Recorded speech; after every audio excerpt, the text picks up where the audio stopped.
Good morning, everybody. This is the Live Market Open for Friday, April 1st, April Fool's Day, and Non-Farm Payrolls Day. I'm Yohay Elam, Forex Financial Market Movers podcast, doing the show as usual for FX Street. Today we'll cover recent events. We had quite a roller coaster yesterday. We'll examine various charts and levels. Talk about the next day, of course, Non-Farm Payrolls, a long preview, and of course, to a preview for next week's events. Most importantly, as always, your questions. So please put them in the chat. If you cannot see the chat box here, alongside the screen, just go to the address, tlk.io/fxstreet-forex-live-video. I see quite a few of you in the room. Welcome, everybody. So what's going on in markets? We had some turmoil at the end of the quarter. This resulted in an extended sell-off of the US dollar. Morning, and then now we're seeing a comeback. Chinese data has an impact on markets. It came out better than expected, but of course nobody really fully believes it. Well, I think people are a bit too skeptical. There's tension, of course, towards the non-farm payrolls, and we had number 3 at the Fed, Bill Dudley, basically not saying anything new, saying that inflation is slow, but the next move is probably to raise rates. And I won't rule out this, I won't rule out that. Basically, didn't say too much. So let's move to the figures and then look at the charts. Good morning, everybody. German unemployment missed, but it's still okay. I mean, no rise in or no fall in 0K new jobless. The unemployment rate remains 6.2. UK GDP beat.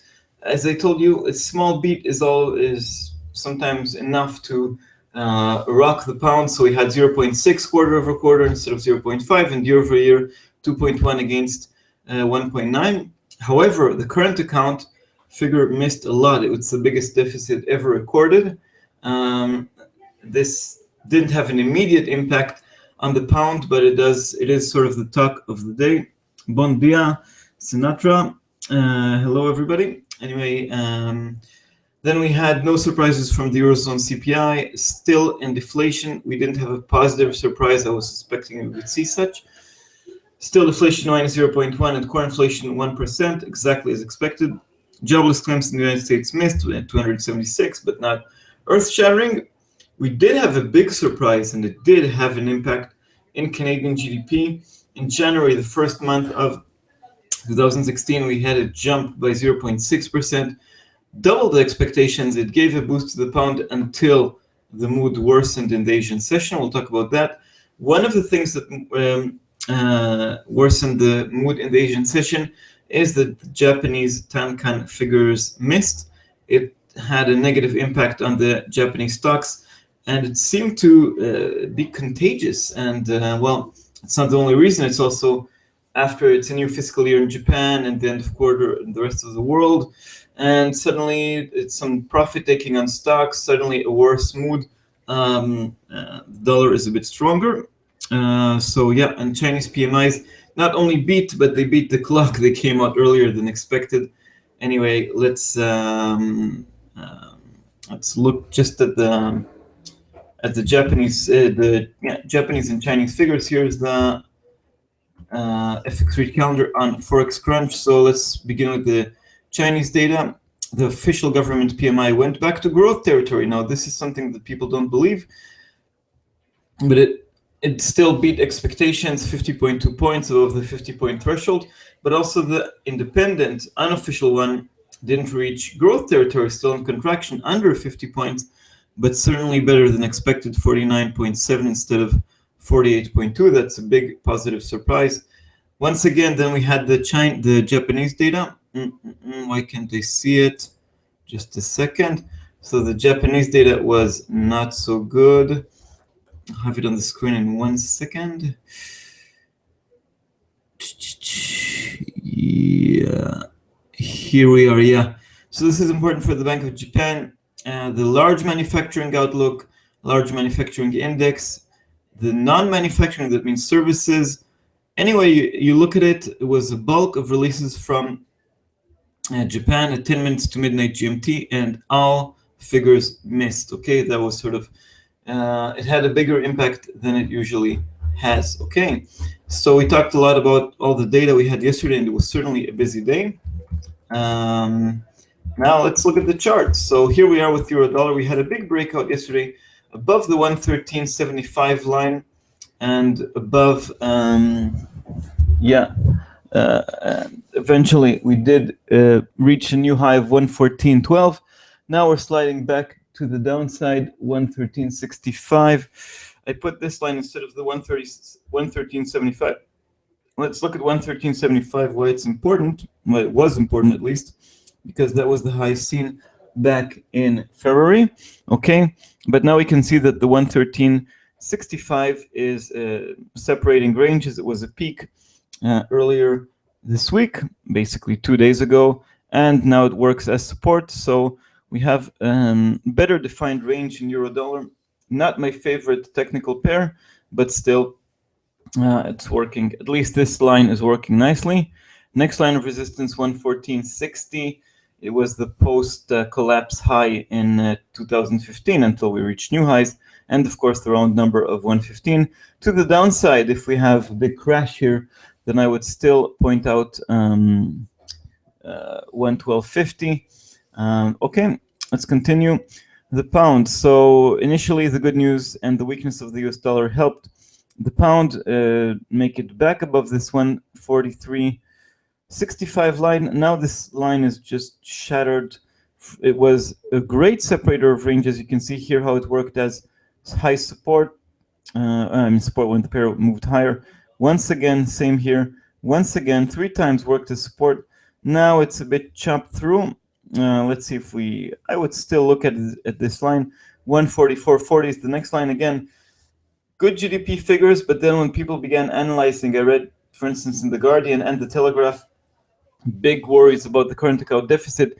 It begins weighing on the pound. Also, the ongoing recurring theme of Brexit is still an issue. Anyway, 142.80 support, 144.40 and 145.10 on the upside. Dollar, yen, lots of wobbles right here. In general, when we have bad news from Japan, we have a fall in stocks and a stronger Japanese yen. That's how it works. The safe haven flows. This previous line, 112.20 was really nice support. But it's becoming stale. I would say the round number of 112 is now better support, and 112.80 is resistance. Okay, dollar yen is looking for a new direction. It's a mix. On one hand, the dollar is weak. On the other hand, the yen is weak on risk off. In general, we've seen how the weakness of the dollar carried away also the yen. Dollar CAD. This is the breakout that we've seen on Canadian GDP yesterday. We actually fell under 129. Okay, reached a low of 128.75, but this did not last too long. I was talking earlier this week about the resilience of the Canadian dollar, rising oil prices, not falling too much with falling oil prices. Not so much anymore. Okay, I mean, at least as of this recent Asian session, the new fiscal year in Japan, we're seeing a risk-off sentiment, and the dollar CAD is back above the round number of 130. Further resistance only. Well, we can add another line here. It could make the chart a bit messy, but 130.80, I would say 131.70 is much stronger support. Low support remains at 128.30. Question here, a bit puzzling to see the China PMIs rebound and stock markets not react positively. Yeah, I'm also trying to find it hard. I would quote a few reasons. Well, provide a few reasons for that. First of all, we're seeing some profit taking. Okay, profit taking related to the rising stock markets, to the fall of the dollar this week. This sort of party atmosphere. Okay. Second thing, we had these moves towards the end of the quarter, the month, the end of the fiscal year in Japan, and now we're just taking the other direction. I mean, these two things are basically the same, profit taking and a new quarter. I mean, it goes hand in hand together, a change of direction. Okay, and I would also cite the weakness in the Japanese Tankan manufacturing PMI, which is considered very reliable, in contrast to the Chinese figures, which are considered less reliable. Despite the lack of reliability in the Chinese figures, they certainly have an impact. Normally, and especially the independent Caixin manufacturing PMI, formerly HSBC, this had a huge impact on markets, but probably it has a bigger impact when it's negative, okay? Because perhaps, again, a new theory is that even despite the fact that officially it's an independent institution and the figure is not influenced by the government, perhaps they are influenced by the government, perhaps they are expected to provide a positive number. And when this independent institution goes out with a negative number, that means that things are really bad. Okay, it's like when I don't know, a hawk becomes dovish or a dove becomes hawkish. Okay, I mean, when you have this kind of surprise. So perhaps the basic expectation from not only the official PMI but also the unofficial one is, I mean, the assumption is that they'll be positive. So it's not such a big surprise.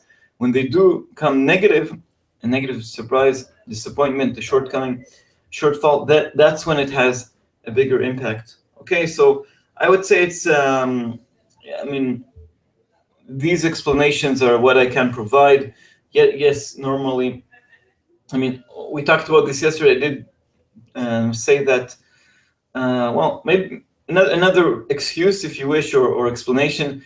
I remember I said yesterday that things have improved in China and they do expect the figures to beat expectations. Perhaps I was not the only one, okay? Perhaps the real expectations were higher than what economists gave for these surveys, and real expectations were higher. Remember, since since previous month, since February, things have improved. Stock markets have gone up. China introduced this cut in the reserve requirement ratio. What else did we have? The Chinese authorities pledged at least 6.5% growth rate. Okay, so, and the ECB introduced more stimulus. The Bank of Japan introduced more stimulus. Everything looks a bit better. Okay, so yeah, I hope this answers the question. Long answer for a short question. Okay, let's continue. Aussie dollar. Once again, we've seen it move to the upside, reach a new high here of 77.20, but and we're still a bit, well, marginally higher on the day. Usually the Chinese figures have the biggest impact on the Australian dollar, but we're still limited, okay? Under the previous resistance line of 76.80. It's becoming a weak line. I think we can erase it and put the line right here, 76.40. So I would say this is the current range, 76.40 to 77.20, 77.25, okay? Kiwi dollar remains strong. It already reached higher ground, sort of a double top, if you wish, here at 69.17. Currently, we should also update this line. Lots of updates. New quarter, new month. Okay, so 68.80 is support. This is the range we're currently seeing on Kiwi dollar. Dollar Swiss dipped to lower ground, now finding support here at just above 96, 95.80 if you wish. We broke under 96.40, and I still see it as resistance. Euro Swiss, same old, a bit higher, but the range is 20 pips. Euro pound, here another attempt to move higher, still no success. Sorry about that noise. 79. Yeah, 79.30 worked as resistance right here. We're still battling this line. Of course, the round number of 80 is of importance. Okay, Euro Yen, currently 127.80. So we are seeing this gradual grind to the upside, but not going anywhere fast. It's not the safe haven against safe haven pair it used to be, but still, I would say still of, yeah, still moving relatively slowly. of course, in comparison to this currency pair, which has nice trading ranges between 160 to 162.20. 163.80 is on the upside, and 158.50 on the downside. The dragon, the Gepi, whatever you want to call it. Okay. Let's just take a look at oil prices, WTI crude oil. So this is also not so helpful for the Canadian dollar. Another reason.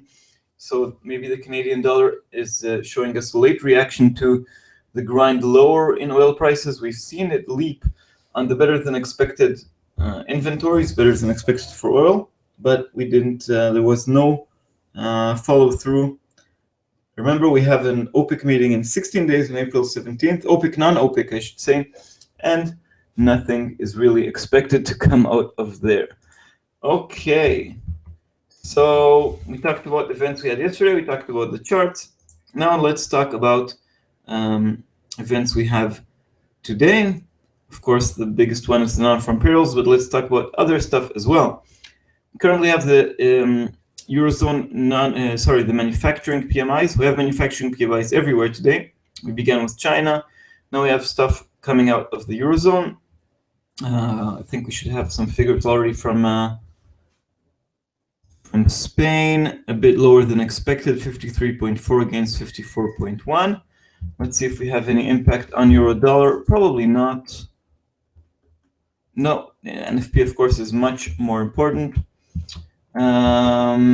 So we have more coming from during the show from Italy towards the end of the show, then from France, Germany, and the final Eurozone figure, which are all, we already have the preliminary numbers, so we're just expecting confirmation. A more important release during the morning, also PMI, is the one coming out of the UK. It always has an impact, even though the manufacturing sector in the UK, as in many other developed countries, is small. So we're expecting a small rise from 50.8 to 51.2. Okay, basically very, very slow growth. And another thing that doesn't always move markets, but I mean in the immediate reaction, the Eurozone unemployment rate. Here we have a ray of sunshine. It's been falling in the past year or so. We've already been at very high levels, around 12%. Now it's 10.3, no changes expected, but I must say that in recent months, we had a series of positive surprises. So the peak was here in October 2013, it was 12.2, had a gradual fall, stagnation, and then another fall in recent months. So there is some hope. There is a small improvement also here in Spain, which is one of the most hit countries. Okay. So now a drum roll, we're reaching the main event of the day, the non-farm payrolls. Yeah, first day of the month, king of Forex indicators coming out at 12:30 GMT. That's 1:30 p.m. in the UK and 2:30 here in Europe, Central European time.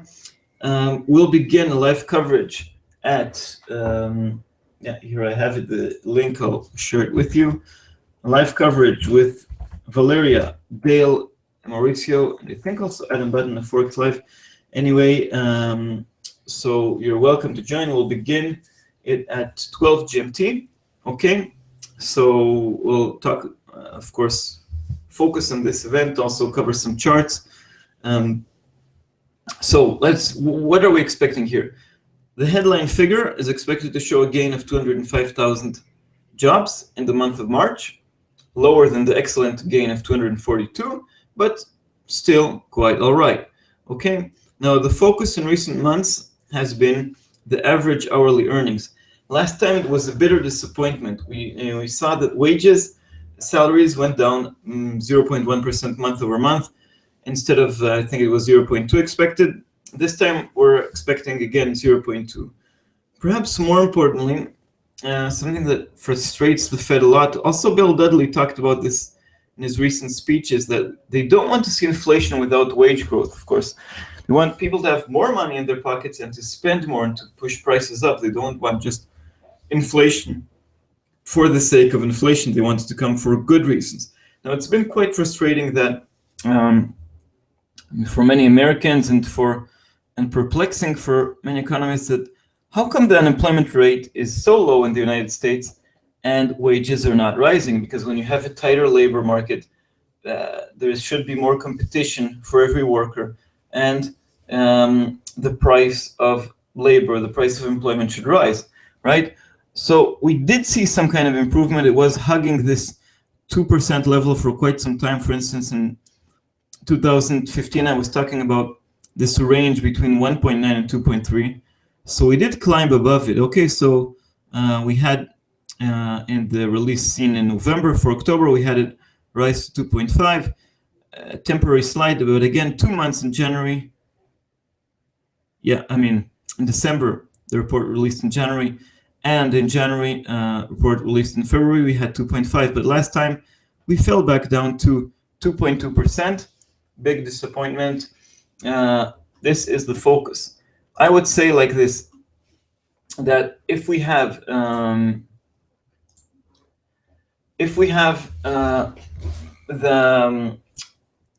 headline figure of non-farm payrolls come between 170 and 230,000, it will probably be ignored, not ignored, but the markets will quickly, instantly move on to the wages.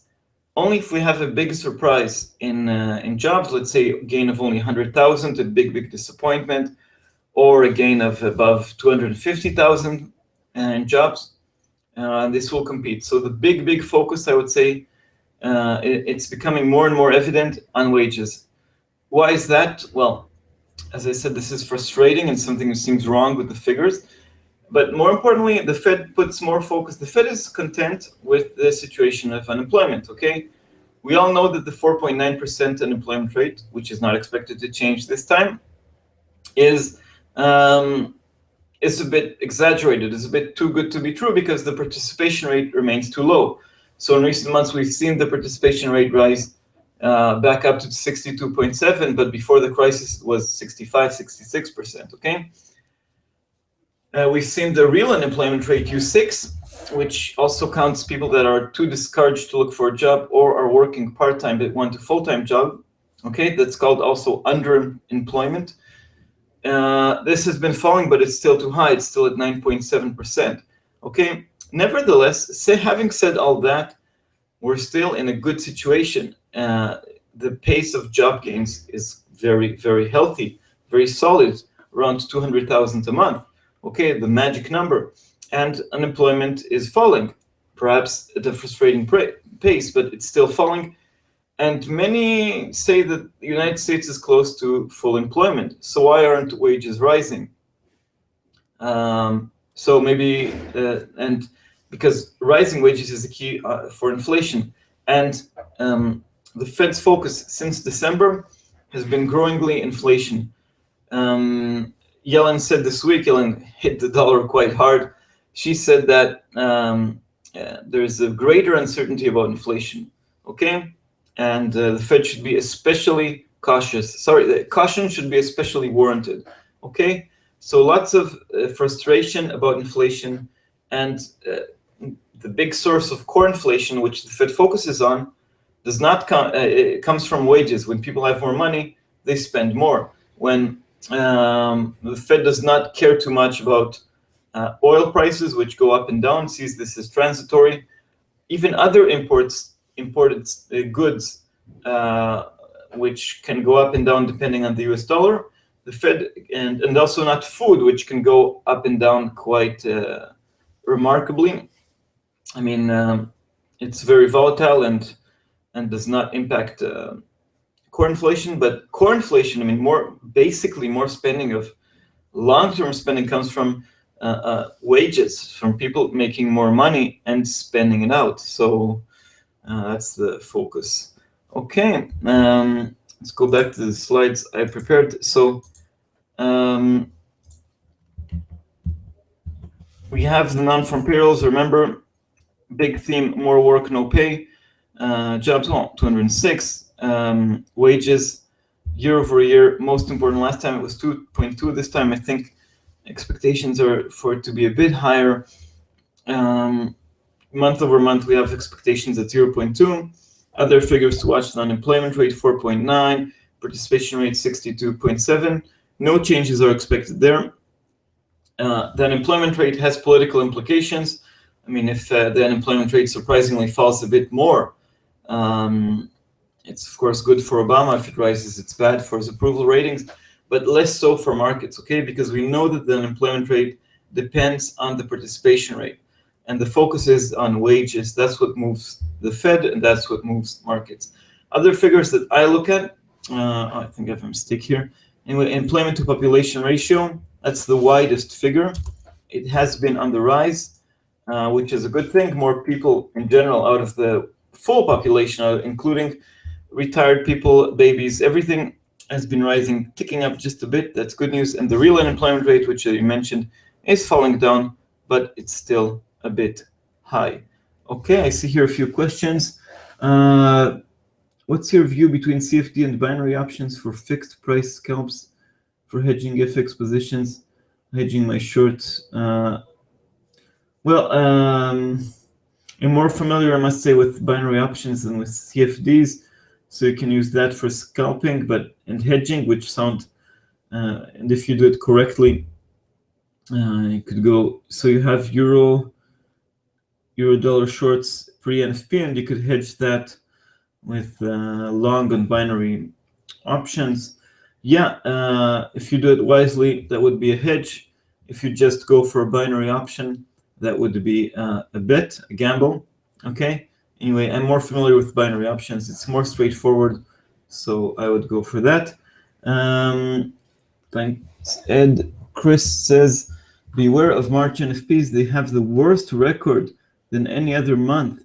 NFP figures for the month of March have come below forecast in 7 out of the last 8 March reports. It's an average miss of 59K, which is quite a lot. Okay, so thanks, Chris, for that. I did not know that.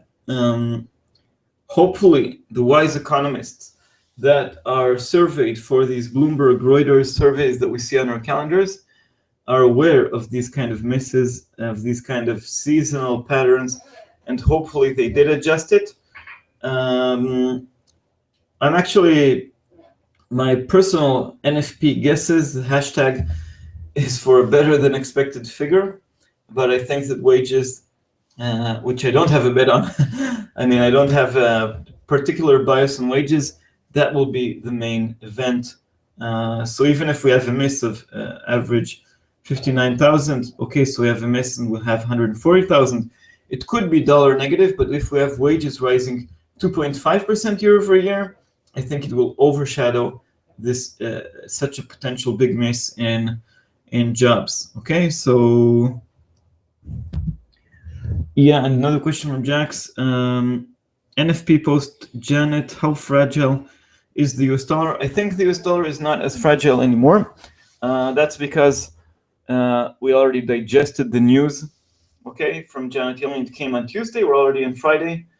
In addition, the dollar fell a lot, and perhaps it already prices in this big fall. Expectations for rate hike in June, let me show you just that, are terribly low. So I think it's already sort of priced in. So this is for June, 80%, again, according to bond markets, for no rate hike, okay? July, nothing.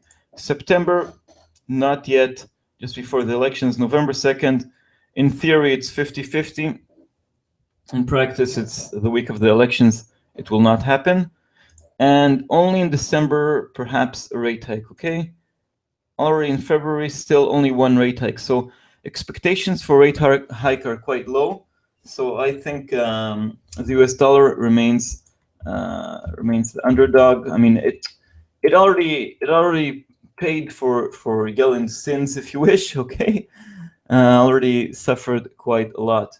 Another thing in that context, to add to my answer, is that we're in a new quarter, a new fiscal year in Japan, and perhaps we'll have a change in the trend, okay?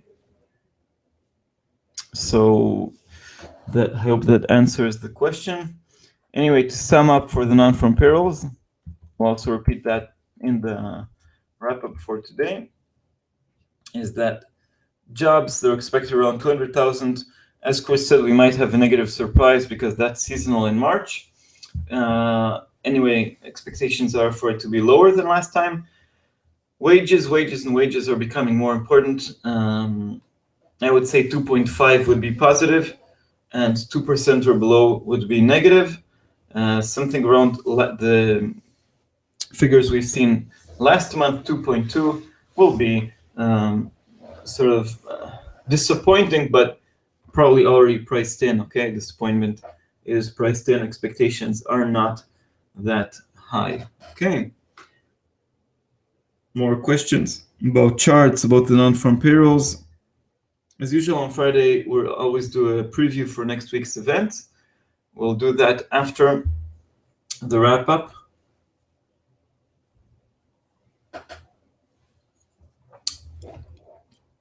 Anyway, new quarter also means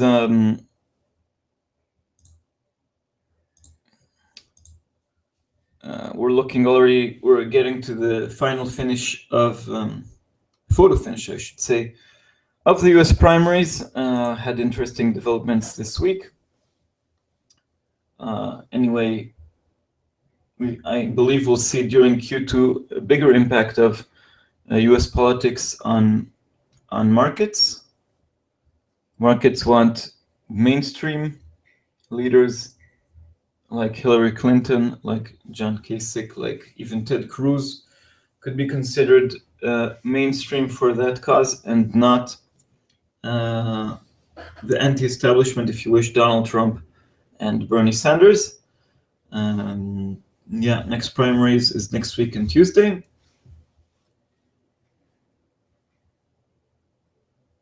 Also in the news we had yesterday that Spain missed its budget deficit. Still no government here, still a messy political situation. But the miss of the deficit is, of course, no big surprise. Okay. Let's look a bit more charts before we reach the wrap-up for today and the preview for next week. So, no, we aren't seeing big movement at the moment. Yeah, quite surprising to see. I would expect a boost for the Aussie and the Kiwi from the week, from the positive Chinese figures, but that did not materialize. Okay.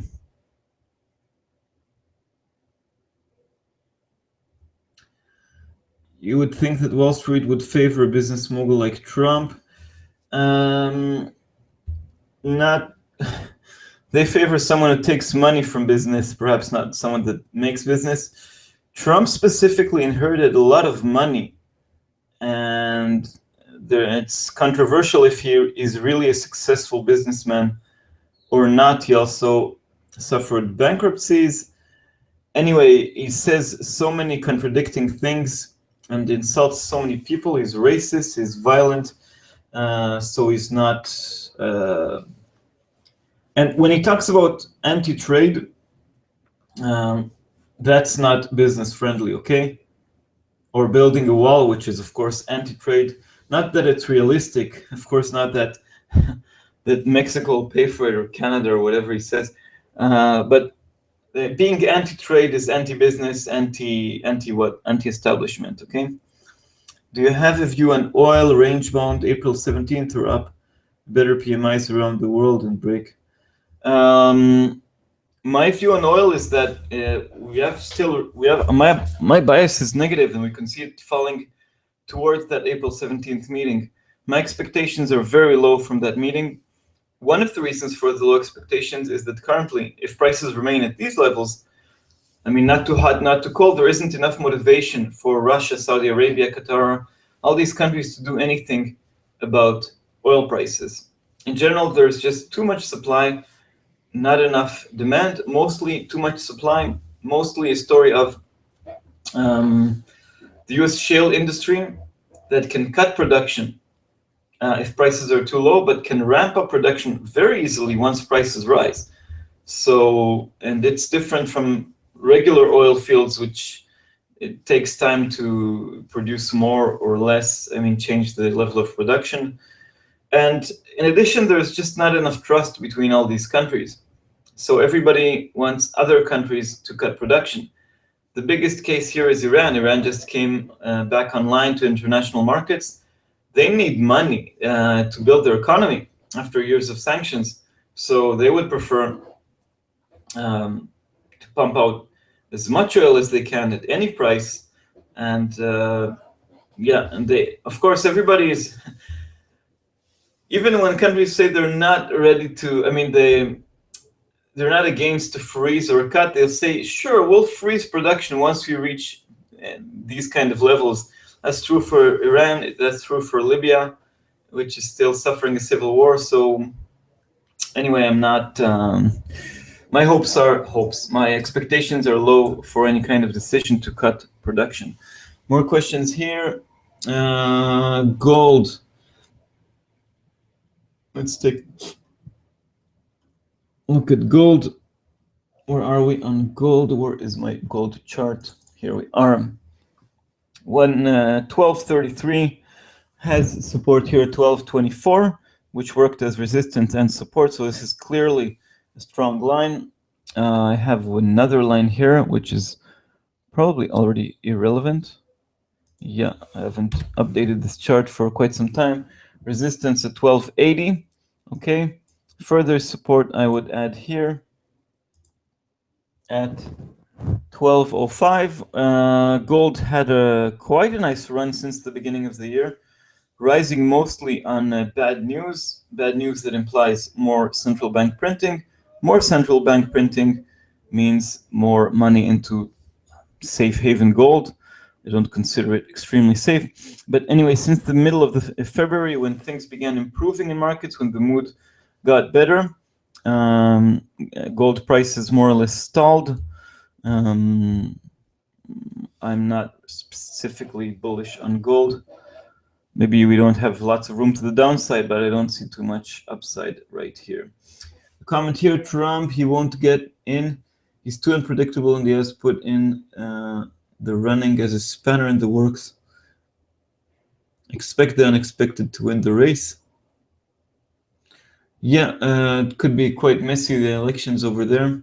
I don't think he can win the presidency, but that is a scary possibility.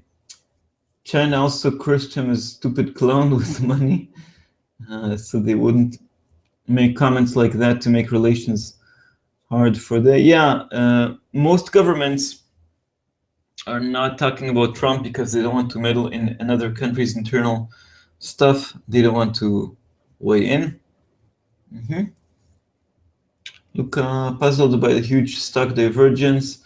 USCU down near highs, DAX down 20% from the highs, with the ECB pumping euros like there is no tomorrow. Yeah, the ECB is pumping euros like there is no tomorrow. First of all, they still haven't increased their QE, but it's, of course, they announced it and it'll happen soon.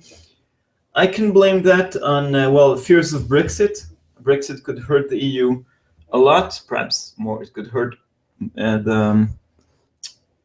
could hurt Britain more than other countries, but it's certainly a negative. Negative because of trade, and the UK is a big country. And another thing, it could be the beginning of the end of the EU, the beginning of the big disintegration. Okay, it could have the domino effect, the contagion. Even though the United Kingdom is not in the Eurozone, a country leaving the Eurozone could have negative implications. Another thing that I could provide is, perhaps Germany is a bit more dependent on China, and perhaps the fact that the ECB told us that it's done for now is sort of also, like we've seen in the euro went up when the ECB, despite a huge stimulus package, announced it won't do more stuff. Maybe the same thing would go for the DAX. Again, I'm not following stock markets that closely, but that could provide an explanation. So yeah, the monetary policy divergence, in general, the US has already raised rates, and the ECB is pumping more money. But the direction, the future in the US, it's become more moderate, okay, especially given Yelen's speech. And in the Eurozone, they've stopped. I mean, so the general direction remains US bullish, Eurozone dovish, bearish. Okay, I mean, sorry, the ECB is still loosening and the Fed is still tightening, but the pace has changed in both areas to the other side. The pace of tightening in the US is now slower, less rate hikes, and the pace of loosening in the Eurozone is, well, sort of has come to an end, even though, again, the ECB is really pumping a lot of money, 80 billion per month, deep negative interest rates. Basically, these TLTROs, they're paying banks to lend money to the real economy. Throwing the kitchen sink is an expression I've heard many times. Anyway, so that's what's going on. Is the euro a failed experiment yet? No, it can be fixed, but that's a long story and a long webinar. Breaking up the euro could have more damage, even though there are many, many, many problems with the Eurozone. Okay, anyway, it's time. Yeah, let's do a wrap up for today and then preview for next week's events. Okay, thank you very much, everybody, for the great questions in any case. So this is the wrap up for the live market open for Friday, April 1st, April Fools. We've seen some kind of change in markets. Figures, have been positive, but after some profit taking end of quarter, end of fiscal year in Japan, we're seeing some negativity in Japanese stocks with the Nikkei falling and also some profit taking. So the mood is not so good ahead of the NFP. Yesterday figures, it was a mixed bag. German unemployment was a small miss, but then the Eurozone CPI came out as expected. In the UK, GDP beat expectations. It was good for a short time, but then analysts digested the current account deficit and they become worried about Britain, especially with the Brexit fears. Jobless claims in the US were not enough to impact NFP expectations. Canadian GDP beat with double the growth expected, but this was also, it sent dollar CAD to new lows, but the worsening market mood changed the atmosphere. Similar thing with the Aussie. Chinese PMIs beat expectations, the official one and the unofficial one, but some kind of worsening mood, profit taking, table turning, whatever you want to call it, means that the Aussie remains strong, looks good, but you would expect it to rise more, and this isn't happening. Okay, let's look at the charts and then talk about the big event for today, non-farm payrolls, in this wrap-up. So in euro dollar, the range is currently 113.65 to 114.10, 114.60 and 112.50 are the wider levels. Pound dollar, sliding as we speak. Perhaps things are moving.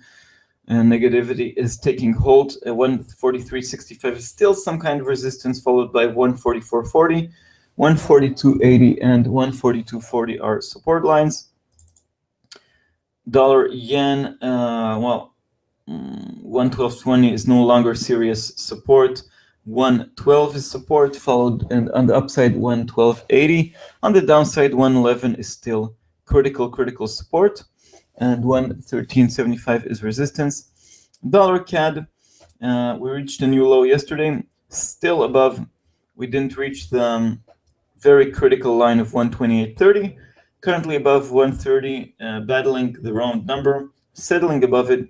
Still a good separator of ranges. 130.80, 131.70 are lines of resistance. Aussie dollar, now with the previous resistance line here at 76.80, but I would say 76.40 to 77.25 is the current range. On the upside, we have, uncharted territory. Territory unseen for quite some time. Maybe 78 would be the next line of resistance. Support at 76, more to the downside. And Kiwi dollar, last but not least, still holding on to high ground. 68.80 to 69.80 are levels to watch. And now, even before the NFP, we have quite a few figures. So we had new Eurozone manufacturing PMIs, small misses so far, but nothing to really hurt the euro. UK manufacturing PMI at 8:30 GMT, expecting slightly stronger growth in this, very weak growth in this manufacturing sector. Eurozone unemployment rate at 9, non-farm payrolls, and then we'll talk about other events we'll have later today. Basically, the main story in the United States, more work, no pay. Job gains are expected to remain stable, solid, around 200,000, but thanks to a comment here by Chris, maybe we should expect less this time because of a seasonal pattern in March, in which the NFP comes worse than expected. Anyway, for me, the focus, and I think for everybody, is wages. Last time was a big disappointment and it hurt the US dollar. This time, expectations are for okay growth in month over month, 0.2.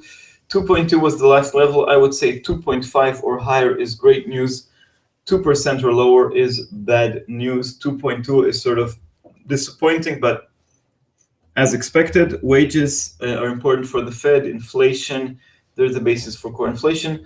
Other figures, the unemployment rate is expected to remain unchanged at 4.9 with the same participation rate of 62.7. Improvements in the participation rate and the employment to population ratio and the real unemployment rate will always be welcome. Remember, but wages take center stage. I didn't mention before other events. We also have the ISM manufacturing PMI expected to climb back up above 50 points, back to growth territory, supporting. But usually this is a hint towards the non-farm payrolls. Not this time because it's published afterwards. I still think it'll have a market impact.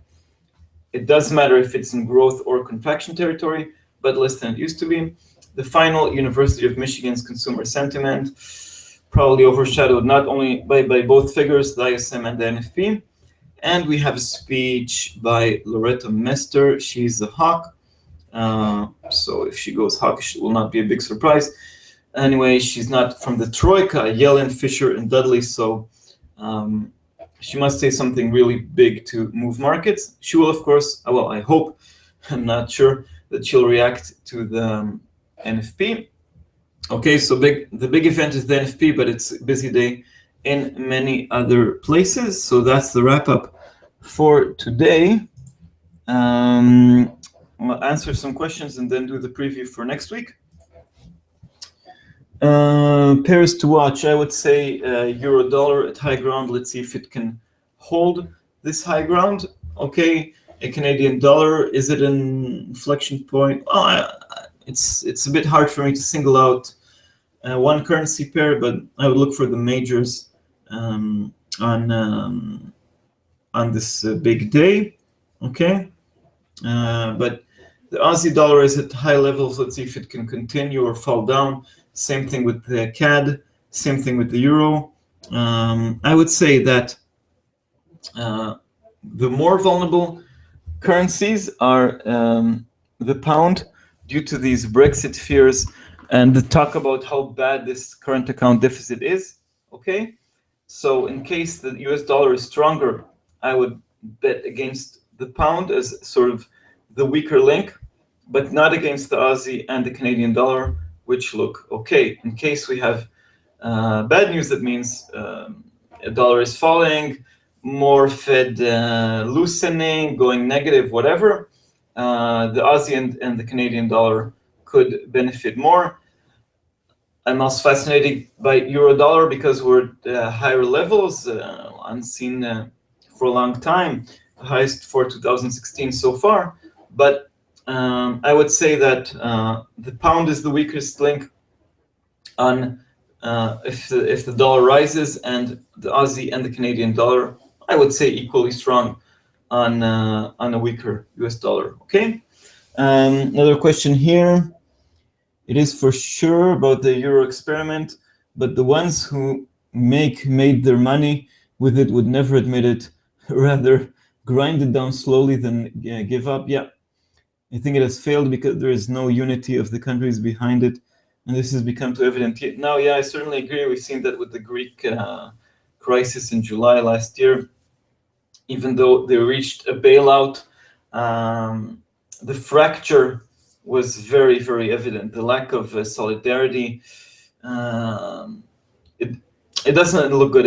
We're not in a good time for the Eurozone. Rise of right-wing parties and other populists, and the UK Brexit. We're seeing the immigration. It's lots of trouble, and it's hard to see a real good common work to find solutions to problems.